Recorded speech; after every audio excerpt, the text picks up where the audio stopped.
لله الحمد لله نحمده ونستعينه ونستغفره ونؤمن به ونتوكل عليه ونعوذ بالله من شرور أنفسنا ومن سيئات أعمالنا من يهده الله فلا مضل له ومن يضلل فلا هادي له وأشهد أن لا إله إلا الله وحده لا شريك له وأشهد أن محمدا عبده ورسوله أما بعد فإن خير الحديث كتاب الله وخير الهدي هدي محمد رسول الله صلى الله عليه وسلم وشر الأمور محدثاتها وكل محدثات بدعة وكل بدعة ضلالة وكل ضلالة في النار الذي أرسله بالحق بشيرا ونذيرا وداعيا إلى الله بإذنه وسراجا منيرا فقد قال الله تعالى في القرآن المجيد والفرقان الحميد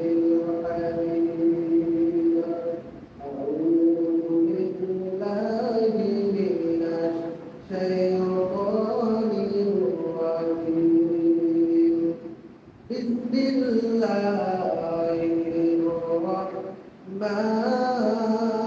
الرحمن الرحيم فليحذر الذين يخالفون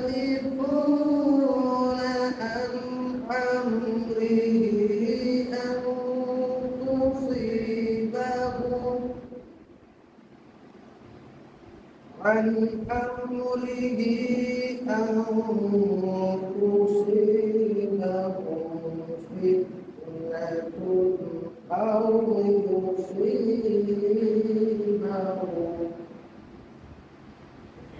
فتنة أو يصيبهم عذاب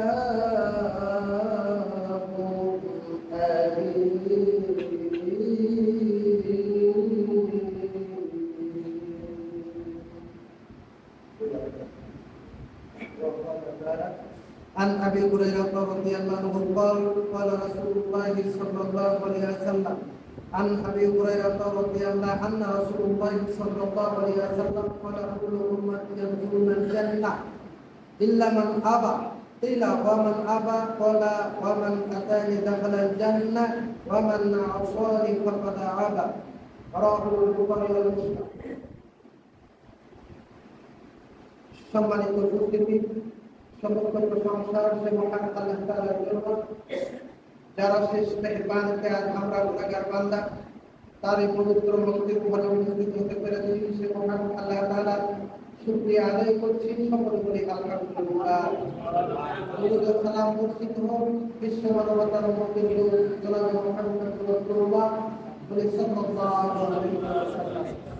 সম্মানিত উপস্থিতি পবিত্র কুরআনুল কারীম সূরা নূর এর একটি আয়াতে কারিমা এবং বুখারী ও মুসলিম থেকে একটি হাদিস সেই বুখারী থেকে একটি হাদিস তিলাওয়াত করেছি ইনশাআল্লাহ। আলোচনা রাখব। আলোচনার মূল বিষয় হচ্ছে হক পেতে বাধা, হক পথে বাধা দেয় কিসে, এই সম্পর্কে গুরুত্বপূর্ণ আলোচনা রাখার চেষ্টা করবো ইনশাআল্লাহ। আসলে আমার আলোচনার বিষয় নিয়ে এসেছিলাম যেসব কারণে মানুষ জাহান্নামে যাবে। আমার আলোচনার মূল বিষয় হলো কিন্তু এখানে এসে আমার আলোচনার বিষয়টা পরিবর্তন করে, আমার আলোচনার বিষয় দিলাম হক পথে বাধা দেয় কিছু। এই সম্পর্কে কোরআন এবং সহিহ হাদিস থেকে তথ্যবহুল আলোচনা রাখার চেষ্টা করব ইনশাআল্লাহ। সম্মানিত উপস্থিতি, আসলে আমরা যদি সাধারণত আঞ্চলিক ভাষায় যেটা বলা হয়, যদি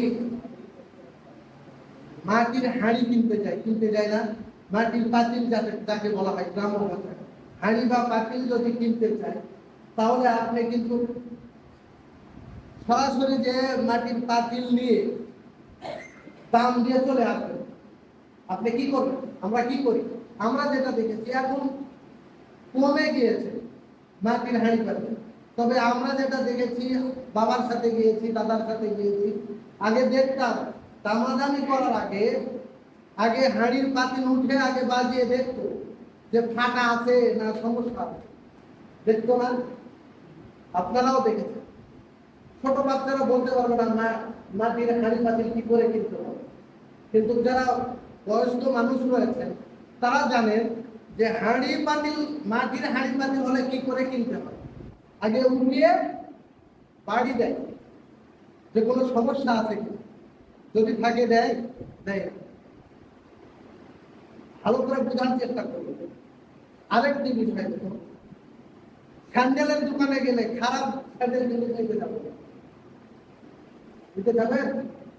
ভালো যেটা বাটার যেটা, এই স্যান্ডেলটা বেশি করে নেওয়ার চেষ্টা করবে। আমরা করে থাকি। এখন বলুন, মাটির হাঁড়ি থেকে কি ইসলাম কম? ইসলামের দাম কম? জুতার থেকে ইসলামের দাম কম? কম নয়। দাম সবচাইতে বেশি। পৃথিবীতে যত ধর্ম আছে সকল ধর্মের ঊর্ধ্বে ইসলাম ধর্ম। আর সবচাইতে পৃথিবীতে যতগুলো গ্রন্থ আছে সবচাইতে দামি গ্রন্থ, উন্নত মানের গ্রন্থ, উৎকৃষ্ট মানের গ্রন্থ মহাগ্রন্থ আল-কুরআন। এই কারণে কুরআনের কারণে, ইসলামের কারণে দামি হয়েছেন নবী মুহাম্মদ রাসূলুল্লাহ সাল্লাল্লাহু আলাইহি ওয়াসাল্লাম, যার কারণে দামি হয়েছেন তার উম্মত। তার মানে হচ্ছে যারা এই কুরআনের আশ্রয় এসেছে, এই ইসলামের সুশীতল ছায়াতে আশ্রয় গ্রহণ করেছে, তারাই দামি হয়েছে। সম্মানিত উপস্থিতি, আগের দিনে দেখেছি বিলসুতি বিলে আগে ধান কুনে আসতো, তাই কুনে আসতো না? বিঘাকে 3 মণ 4 মণ 5 মণ। আপনারা ভালো জানবেন, যারা আমার থেকে বড় তারা ভালো জানবেন। আর এখন জমি আছে, জমি তো পরিবর্তন হয় নাই, হয়েছে কি বিলসুতির বিলে কি জমির উপরে আমার মাটি কেটে বন্ধ করেছে? ওই জমিনই আছে। 3 মণ 4 মণ যেখানে বিঘাকে হতো, সেখানে এখন 20 মণ 30 মণ 40 মণ পর্যন্ত বিঘাতে আসছে। তাই আছে না? এসেছে। আরেকটা বিষয় জেনে রাখবেন, বাপ দাদা যারা ছিলেন, তার দাদা যারা ছিল, তারা খড়ের চালে বাস করেছে। খড়ের চাল, মাটির দেওয়াল, তারপরে বনের বেড়া। কিন্তু এখন আমরা কিসে বাস করি? টাইলস আলা বাসায় বাস করি। টাইলস দিয়ে বাড়ি তৈরি করে এই বাড়িতে আমরা বাস করি, তাই না? সম্মানিত উপস্থিতি, মূল বিষয় আছে, আমরা যখন দিন মানার জন্য চেষ্টা করি তখন আমরা বলে বেড়াই যে বাপ দাদায় যেটা করে দিয়েছে বলে না? আমরাও আরেকজনও বলছে আমরাও কি বলছি যে আমার বাপ দাদার 14 পুরুষ যেটা করে গিয়েছে এর অন্যথায় হলে আমরা করব না। কিন্তু অন্যান্য ক্ষেত্রে বাপ দাদারা ধার মাটির বাড়ি থেকে ভেঙে ইটার বাড়ি করতেছি, ইটার বাড়ি ভেঙে আমরা টাইলস দিয়ে বাড়ি তৈরি করছি, চালা ভেঙে দিয়ে আমরা ছাদ করতেছি। এই সময় আর বাপ দাদার প্রয়োজন? একটু ভাবার বিষয়, একটু ভাবুন, চিন্তা করুন। বাপ শিক্ষিত হোক আর মূর্খ হোক, জ্ঞানী হোক বা মূর্খ হোক, ধর্মের ক্ষেত্রে বাপকে প্রাধান্য দিলাম, দাদাকে প্রাধান্য দিলাম। বাস্তব জীবনে চলার ক্ষেত্রে বাপকে প্রাধান্য দিলাম, কিন্তু ধর্মের ক্ষেত্রে পিতাকে প্রাধান্য দিচ্ছি কেন? অন্যান্য কাজের ক্ষেত্রে যেখানে পিতা মাতাকে বাপ দাদাকে প্রাধান্য দেওয়ার প্রয়োজন মনে করছে না, সেখানে আমরা ধর্মের ক্ষেত্রে পিতাকে মাতাকে দাদাকে দাদিকে প্রাধান্য দিচ্ছি। বাপ দাদা বলেছে তাই এই কাজটা করতে হবে, বাপ দাদা এটা করেছে যার কারণে আমাদের এটা করতে হবে। সম্মানিত, এইবারে আসুন আলোচনায় ঢোকা যাক। আল্লাহ রাব্বুল আলামিন বলেছেন, فَلْيَحْذَرِ الَّذِينَ يُخَالِفُونَ عَنْ أَمْرِهِ أَن تُصِيبَهُمْ فِتْنَةٌ أَوْ يُصِيبَهُمْ عَذَابٌ أَلِيمٌ। আল্লাহ রাব্বুল আলামিন বলেন, যারা তার নবীর আদেশের বিরোধিতা করে তারা যেন সাবধান করে যে তাদের উপর বিপর্যয় হবে। আল্লাহ রাব্বুল আলামিন বলেছেন যে যারা তার নবীর আদেশের বিরোধিতা করে তারা দুনিয়াতে বিপর্যয় হবে। কোথায় হবে? দুনিয়াতে বিপদের মধ্যে পতিত হবে। আমরা নবীর আদেশের যদি বিরুদ্ধে যাই, যেখানে নবী মুহাম্মদ রাসূলুল্লাহ সাল্লাল্লাহু আলাইহি ওয়াসাল্লাম যা করেছেন যা বলেছেন, আমরা যদি তার বিরুদ্ধে যাই তাহলে সেটা কি হবে? আমাদের ক্ষতি হবে, আমরা ক্ষতির মধ্যে পতিত হব। তার মানে নবী মুহাম্মদ রাসূলুল্লাহ সাল্লাল্লাহু আলাইহি ওয়াসাল্লাম যা করেছেন আমাদেরকেও তাই করতে হবে। পাবো কোথায়? কুরআন এবং সহিহ হাদিস দ্বারা। আবার অনেকে বলে থাকে যে আমরা শুধু কুরআন মানতে চাই, হাদিস মানবো কেন? হাদিস মানার প্রয়োজন নেই, শুধু কুরআন মানবো কারণ কুরআন আল্লাহর বাণী, এই কারণে কুরআন মানবো। আর হাদিস রাসূলের বাণী, কুরআন হাদিস বলে না? বলে থাকে তো। আমার ভাইরা, এইবারে আসুন একে একে সব কিছু বিস্তারিত করার চেষ্টা করব। আল্লাহ রাব্বুল আলামিন বলেছেন, যারা নিজের বাচ্চাদেরকে ইসলামটাকে চালাতে চাই তাদের ব্যাপারে আল্লাহ রাব্বুল আলামিন বলেছেন যে তোমরা দলিল প্রমাণ ছাড়া অন্ধ কোনো ব্যক্তি অন্ধ যত বড় মাওলানা হোক, যত বড় বুজুর্গ হোক, কারো দিকে তাকিয়ে ইসলামটাকে আল্লাহ রাব্বুল আলামিন বলেছেন সূরা লুকমান 21 নম্বর আয়াত, আল্লাহ রাব্বুল আলামিন বলেন, ওয়া ইযা ক্বিলা লাহুম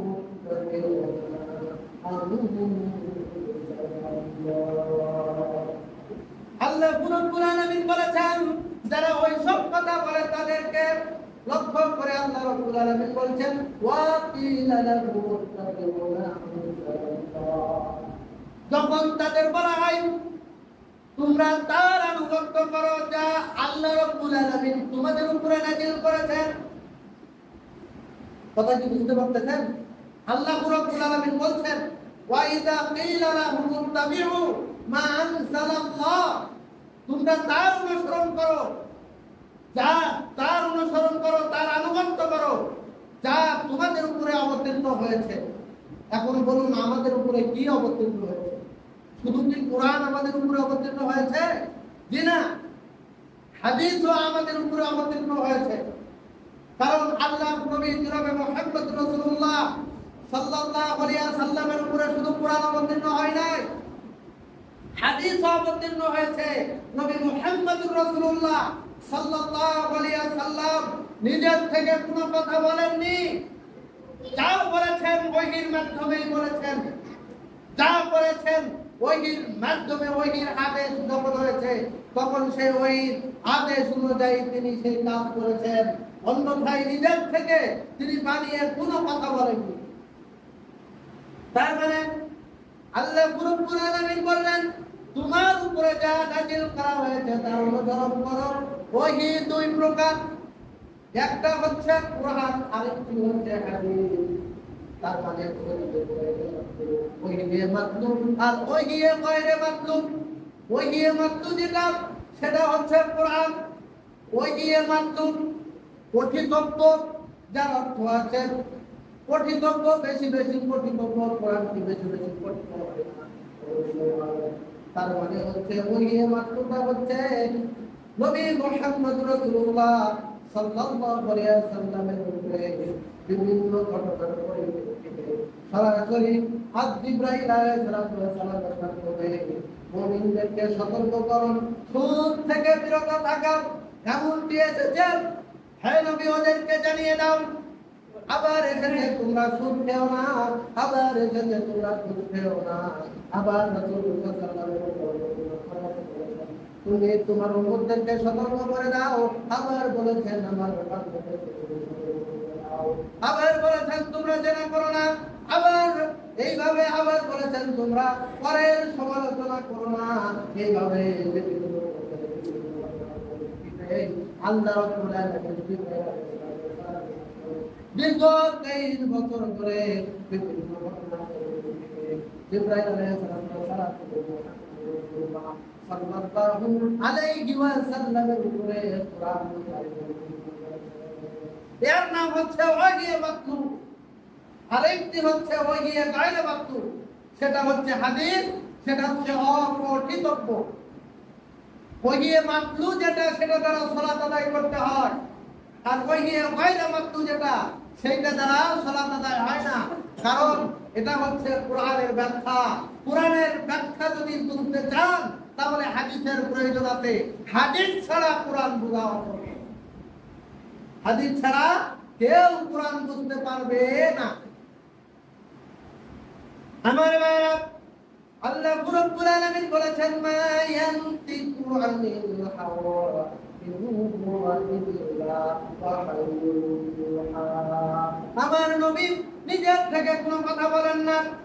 আমি যা ওহী করি, ওহীর আলোকে তিনি তাই বলেন। তাকে যা আদেশ করা হয়, এই আদেশ ব্যতীত নিজের থেকে তিনি কোনো কথা বলেন না। সূরা হাক্কাত আল্লাহ রাব্বুল আলামিন বলেছেন যদি তিনি নিজের থেকে কোনো কথা তাহলে আমি তার ডান হাতটা ধরে ফেলতাম আর তার বর্তমানে ফেলে দিতাম। তোমাদের মধ্যে কেউ এসে তাকে তার মানে যেহেতু তার ডান হাতটা ধরতে পারে নাই, ধরে নাই, কারণ তিনি মিথ্যা কথা বলেন নাই। আল্লাহর নামে কোনো আত্মাস বাড়িয়ে কথা বলেন নাই। যা তিনি বলেছেন সেটা হচ্ছে ওহীর আলোকে। এই জন্য আল্লাহ রাব্বুল আলামিন বলেছেন ওয়াইদা কিলা লাহুম ইত্তাবিউ মা আনজালাল্লাহ, যখন তাদের বলা হয় তোমরা তার আনুগত্য করো যা তোমাদের উপরে নাযিল করা হয়েছে, ক্বালু বাল নাত্তাবিউ মা ওয়াজাদনা আলাইহি আবা'ানা, তখন তারা বলেন বরং আমরা তার আনুগত্য করব যা আমাদের দাদা এবং আমাদের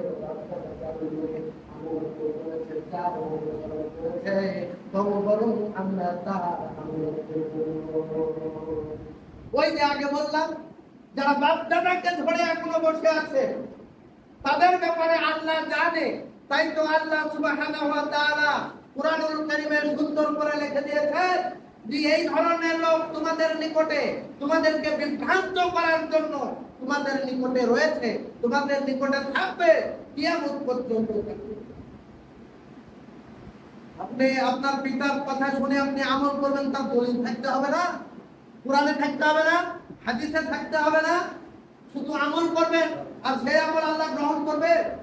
আমার ভাইরা এরপরে বলছেন أولو كان الشيطان يدعوهم إلى عذاب السعير, যদিও শয়তান তাদেরকে জাহান্নামের শাস্তির দিকে আহ্বান করতে থাকে, তবুও তারা নিজের বান্দাদের দোহাই দিয়ে চলবে। আমার ভাইরা, এই জন্য বাপ-দাদার দোহাই দিয়ে কখনো ধর্ম চলে না। ধর্ম চলে কোরআন এবং হাদিস দ্বারা। নবী মুহাম্মদুর রাসূলুল্লাহ সাল্লাল্লাহু আলাইহি ওয়াসাল্লাম যেভাবে বলেছেন, যা বলেছেন সেটাই বলতে আসল কথা। যদি কোনো আলেম ওলামার কথা দিয়ে, যদি কোনো নবী, যদি কোনো মুফতি দিয়ে যদি ইসলামটাকে চালাতে চান, তাহলে শুধু আপনার দুনিয়াতে নামাজ পড়ার ফায়দা হবে, শুধু দুনিয়াতে ভালো কাজ করার ফায়দা হবে। এই ভালো কাজটা আল্লাহর কাছে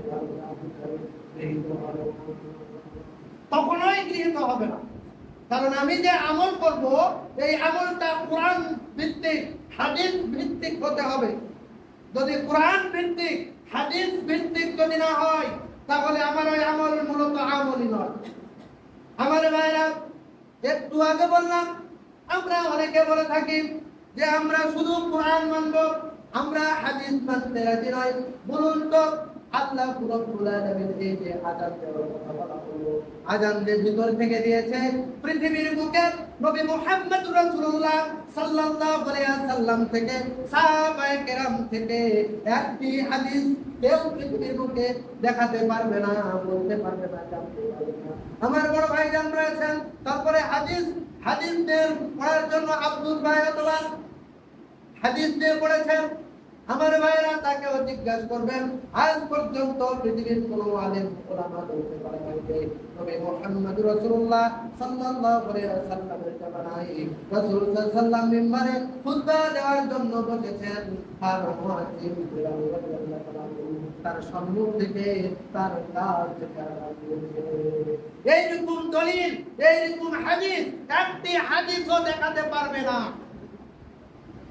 আমার ভাইরা, সাহাবায়ে কেরাম যেখানে রয়েছিল, তারাও তাদের জামানায় কখনো এইভাবে আযান দেন নাই।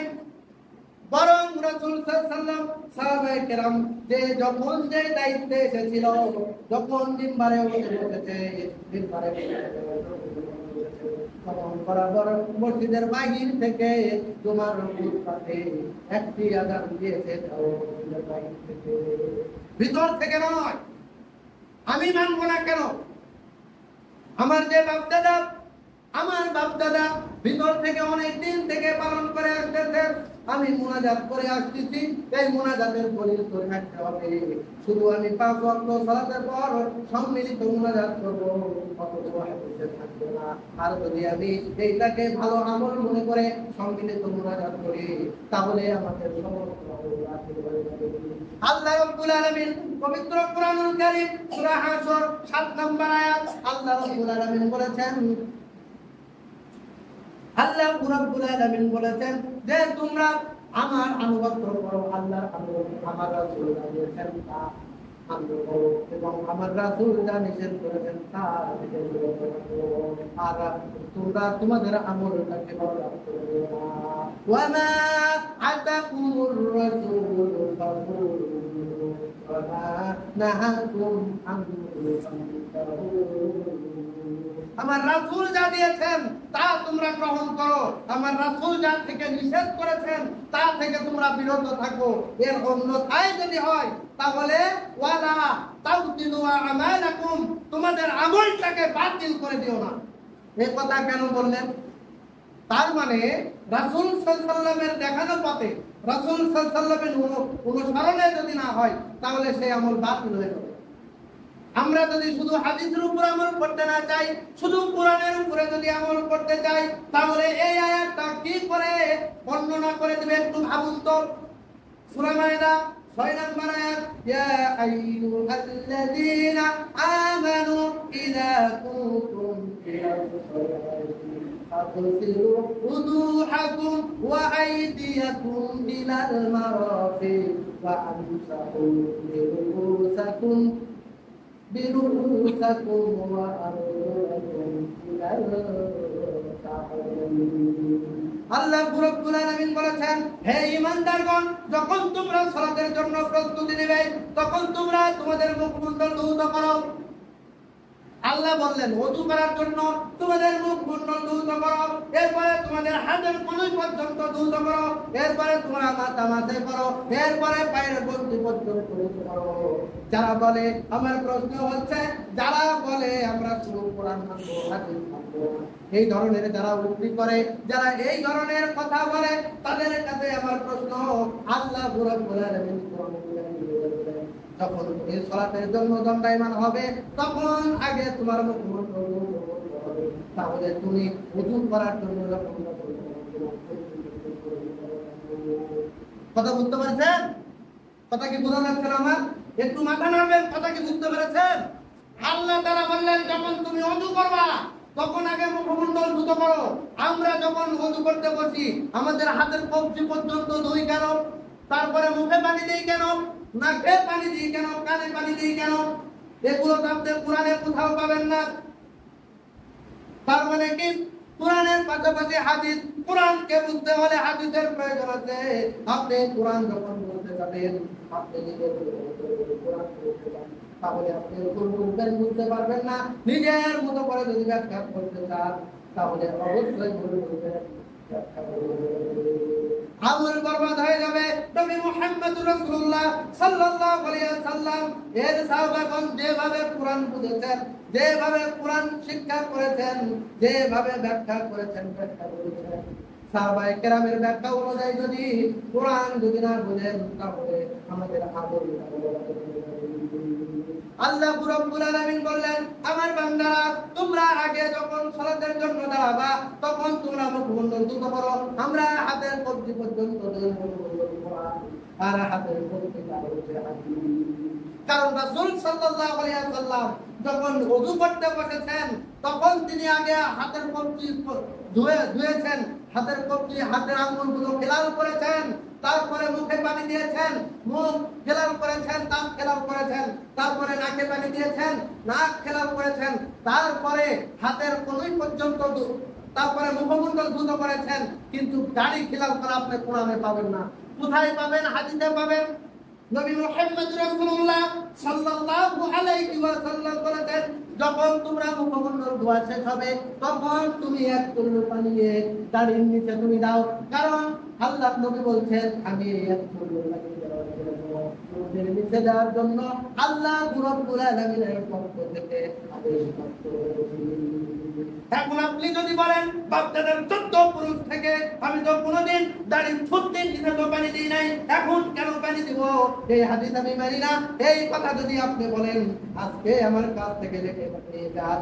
এই কথা যদি বলেন যে ব্যক্তি বলবে এই হাদিস আমি মানবো না, এই হাদিস মানবো না, তাহলে সে কাফের। কাফের অবশ্যই কবুল করে ফিরে আসা।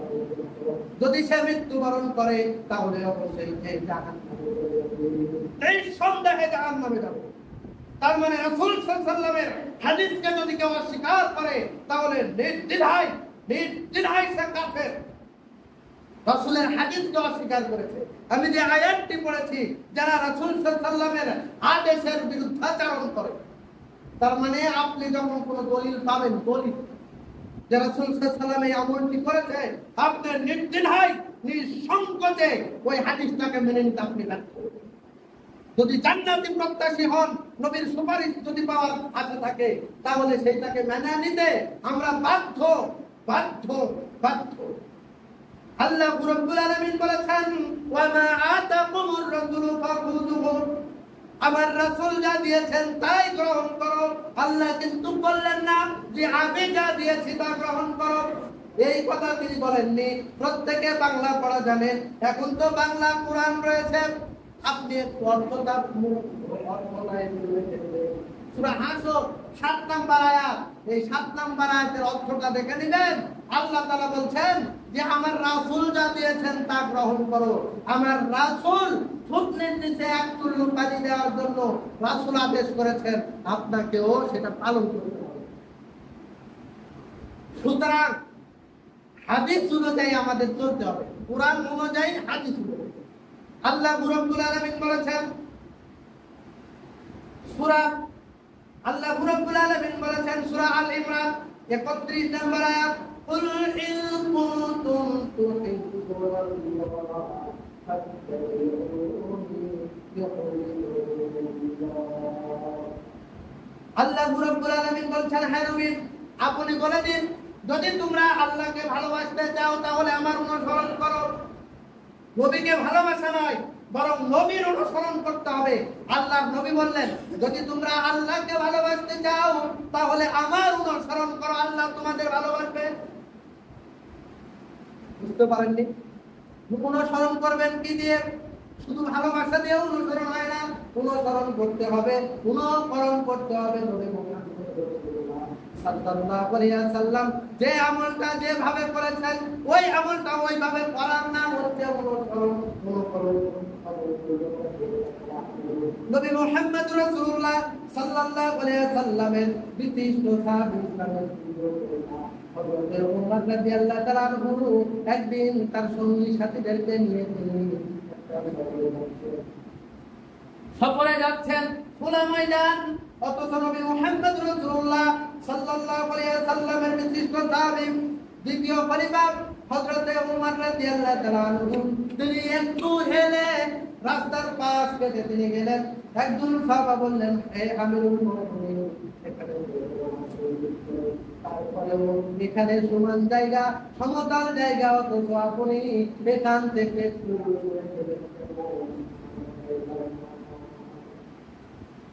হযরত ওমর রাদিয়াল্লাহু তাআলা আনহু বলছেন, ও আমার সঙ্গে সাথী শুনে রাখো, এই রাস্তা দিয়ে আমি জনাবে মুহাম্মদ রাসূলুল্লাহ সাল্লাল্লাহু আলাইহি ওয়াসাল্লামের সাথে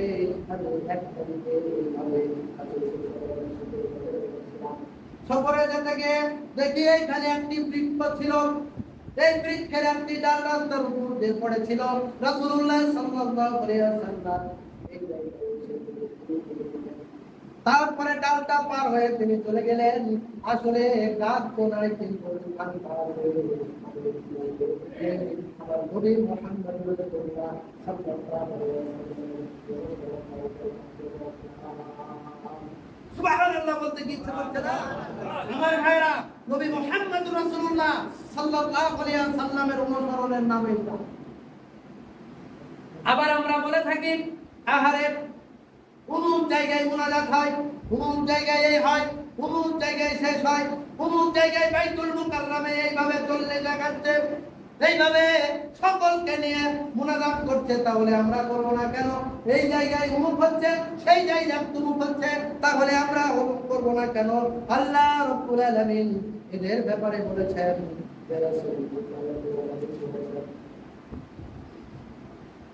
সূরা আনআম 117 118 নম্বর আয়াত আল্লাহ রাব্বুল আলামিন বলেন, ওয়া ইন তুতি আকসারা মা ফিল আরদি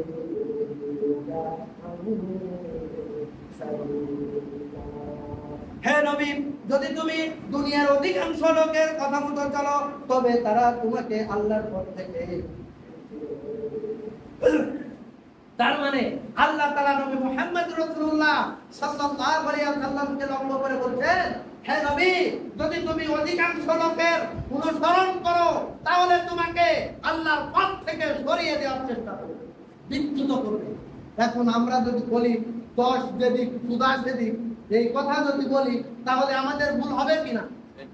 ইহুদি খ্রিস্টান পৃথিবীর বুকে সবচাইতে বেশি ইহুদি খ্রিস্টান, তাহলে আমরা তো এটা বলতে পারি না যে ওদের ধর্ম সঠিক আর আমাদের ধর্ম কম। বলতে পারি কি? এটা তো বলতে পারি না। সুতরাং আল্লাহ বলেছেন যে হে নবী যদি তুমি অধিকাংশ লোক যেটা করছে এইটা যদি তুমি করতে যাও তাহলে তোমাকে আল্লাহর পথ থেকে সরিয়ে দেবে, কারণ শয়তান লেগে আছে। এরপরে আল্লাহ বলছেন, ওয়া ইয়াত্তাবিউ ইল্লা যান্না ওয়া ইনহুম ইল্লা ইয়াকরুসুন, কেননা ওরা নিছক অনুমানের ভিত্তিতে কথা বলে, দলিল দেখাতে পারবে না। দলিল দেখাতে কি করতে পারবে না? 2014 সাল, ভালো করে শুনে রাখবেন, 2014 সালে আমি যেখানে মসজিদে খুতবা দিই এইখানে একজন আলেম এবং একজন মুফতিকে নিয়ে এসেছিলেন সম্মিলিত মুনাজাতের পক্ষে, আর আমি সম্মিলিত মুনাজাতের বিপক্ষে। পালিয়ে যেতে বাধ্য হয়েছে।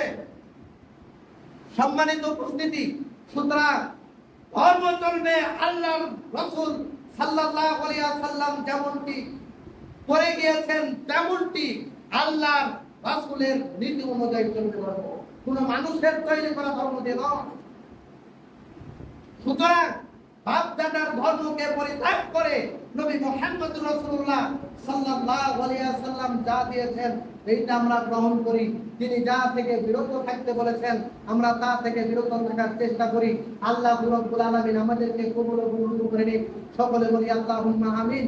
আজকে নবী মুহাম্মদ রাসূলুল্লাহ সাল্লাল্লাহু আলাইহি ওয়াসাল্লামের অনুসরণ না থাকার কারণে, সুদের সাথে জড়িয়ে থাকার কারণে, ঘুষের সাথে জড়িয়ে থাকার কারণে, জেনার সাথে জড়িয়ে থাকার কারণে, বিভিন্ন হত্যা, অপকর্ম, অপদস্থের কারণে আজকে আমাদের এই দেশে, আমাদের সমাজের বুকে এত অনাবৃষ্টি, কি বলে, এত দুর্যোগ, এত বিপর্যয় সৃষ্টি হচ্ছে, অথচ আমরা আমাদের চেষ্টা করছি না, আমাদের বুদ্ধি দ্বারা, আমাদের জ্ঞান দ্বারা অবলম্বন করার চেষ্টা করছি না। কেন? 2 দিন আগে একটি ফেসবুক স্ট্যাটাসে দেখলাম কোন এক মাওলানা সাহেব বলছেন যে ইস্তেসকার সালাত হবে, যারা সুদ খায় তারা যেন এই মাঠে না আসে, যারা ঘুষ খায় তারা যেন এই মাঠে না আসে, যারা জেনার সাথে জড়িত তারা যেন এই মাঠে ইস্তেসকার সালাত আদায় করার জন্য না আসে, যারা 5 ওয়াক্ত সালাত আদায় করে না তারা যেন এইখানে না আসে, যারা 5 ওয়াক্ত সালাত আদায় করে, যারা ঈমানদার, যারা মুত্তাকি তারা যেন এই মাঠে ইস্তেসকার সালাত আদায় করার জন্য আসে, তাছাড়া বৃষ্টি হবে না। আমি বলি আপনার কথা, কারণ মুমিনেরা প্রত্যেকদিন আল্লাহর নিকটে ইস্তেগফার তওবা করছে, তারপরেও বৃষ্টি হচ্ছে না। কেন বৃষ্টি না হওয়ার কারণ আছে। যারা অপরাধী, অপরাধের কথা স্বীকার করে, তওবা করে, আল্লাহর নিকটে যদি তওবা করে মত যেন না হন, ততক্ষণ পর্যন্ত আল্লাহ তার রাগ ক্ষমা করবেন না, আল্লাহ তার রাগ মিটাবেন না, যতক্ষণ পর্যন্ত অপরাধী তার অপরাধ স্বীকার না করবে। আপনি সুদখোরকে যদি মাঠে আসতে না দেন, বেনামাজিকে যদি মাঠে আসতে না দেন, আল্লাহ ইচ্ছা করলে হতেও পারে যে ওইখান থেকে আল্লাহ তাকে হেদায়েত দান করতে পারে নাকি? তাহলে যদি বলা হয় যে যারা বেনামাজি তারা যেন এই ইস্তেসকার সালাত আদায় করতে আসো না, তাহলে এই কথা ভুল হবে না? 100% ভুল হবে। বরং তাকে বুঝিয়ে ওই সময় একটি বক্তব্য দিতে হবে, যারা অপরাধ করছে তাদের এই অপরাধের কথা স্বীকার করে আল্লাহর নিকটে তওবা করাটাই তাদের।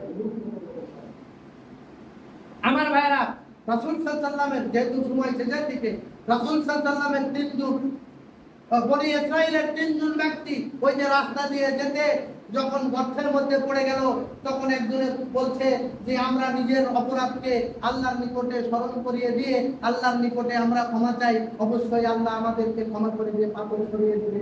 হাদিস কি মনে পড়ছে না? একজনে বলছে যে আমি জেনা করার জন্য আমার চাচাতো বোনের নিকটে গেলাম, যাওয়ার পরে আমি তাকে রাজি করালাম 100 দিরহামের বিনিময়ে। সে বলল ইত্তাকিল্লাহ তাফতামিল খুতাম, তুমি আল্লাহকে ভয় করো, আমার মোহর খুলো না। ওই বান্দা বলছেন যে আমি আল্লাহকে ভয় করে, শুধু আল্লাহর সন্তুষ্টির জন্য আল্লাহকে ভয় করে ওই অপরাধ থেকে, ওই জেনার কাছ থেকে বিরত থেকেছি। হে আল্লাহ, তুমি যদি জানো তাহলে আমার এই অপরাধকে ক্ষমা করে দিয়ে আমার এই গর্তের মুখ থেকে পাথরটা সরিয়ে দাও। আল্লাহ তাআলা তাকে ক্ষমা করে দিয়ে গর্তের মুখ থেকে পাথর সরিয়ে দিল। সুবহানাল্লাহ বিহামদিহি। তাহলে এইটা যদি হয়, তাহলে আমি আপনি অপরাধ করেছি, আমি আপনি সুদ খাচ্ছি, ঘুষ খাচ্ছি, নারী নির্যাতন করছি, মানুষ হত্যা করেছে, একজন মানুষ হত্যা করেছে 99 ভাগ শুধু, তারপরেও আল্লাহর কাছে ক্ষমা পেয়েছে। আপনি আমি অপরাধ করার পর যদি আল্লাহর কাছে ক্ষমা চাই, আল্লাহ কেন ক্ষমা করবেন না? নিজের অপরাধকে আর অপরাধকে, নিজের দোষকে স্বীকার করে যদি আল্লাহর কাছে ক্ষমা প্রার্থনা করা হয়, আল্লাহ রাব্বুল আলামিন অবশ্যই আমাদেরকে ক্ষমা করে দিবেন। আল্লাহ আমাদেরকে ক্ষমা করে দিক, আমাদের অপরাধকে ক্ষমা করে দিক। রব্বুল আলামিন যেন আমাদের দোষগুলো যাতে মার্জনা করে দেয়, এই গুণ আমরা আল্লাহর কাছে সদা সর্বদা করব। সকলে বলি আল্লাহুম্মা আমিন।